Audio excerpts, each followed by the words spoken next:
Hi kids, another story from your grandfather, Edward Gunther. This one's called Davy and the Cudgel Fight. Davy is one of his many brothers. He had a lot of brothers.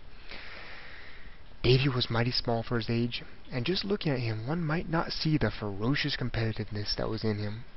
Yet he always won the dangerous competitions, like the wild bike races down treacherous logging roads, or climbing games through poison oak. Yeah, that sounds uncomfortable. One day he even surprised himself when it came to a cudgel fight on the bay.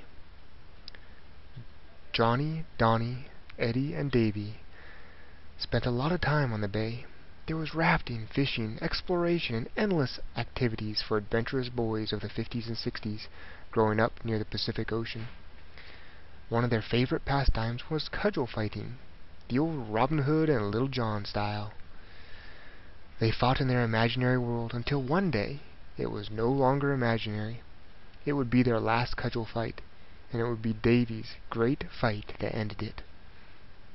It all started with the usual dock building project.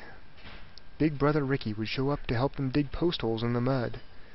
Then with paws, hammer, and nails, and planks that had been gathered and floated down the bay during high tides, they would work away. Although the end result was 12-inch wide planks nailed to the top of timbers sticking up out of the mud, in their minds it was a dock. These docks provide a good fishing spot for bay perch. That's a kind of fish. They also provided the netting, or the setting, for the riskier activity of cudgel fighting. Both boys had to balance on the planks while fighting, with the loser eating the mud below. One day, while the four boys were on the bay doing some cudgeling, four big boys from the trailer park down the bay showed up. They were interested in the cudgeling, but they were more interested in picking a fight. After a little private parley, Johnny, the oldest, was chosen to step forward and challenge their biggest dude. Johnny, manly enough, did so, but the big dude toed the ground and finally shook his head no. Next, Donnie tried his turn at a challenge and was also turned down. Eddie, anxious to show his stuff, stepped forward, but it was no go for him too.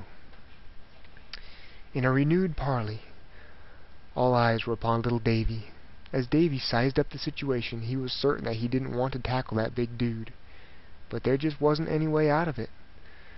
So with trepidation, Davy stepped forward and made his challenge.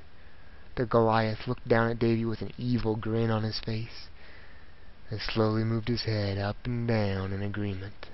This would be a piece of cake, he thought.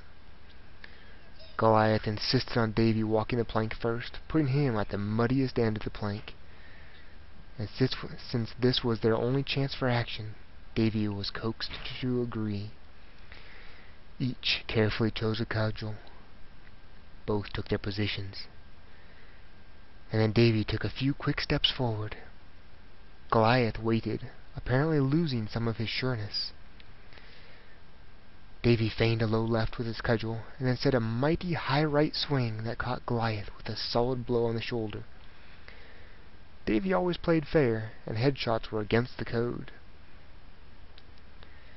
When that cudgel made impact, Goliath sailed out into mid-air in a swan dive, coming to rest face down in the sticky, soft mud.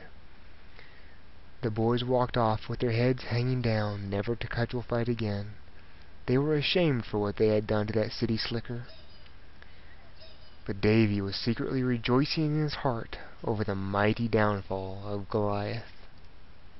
The end. Another wonderful story from your grandfather's childhood. I love you, kids. I miss you. Goodbye.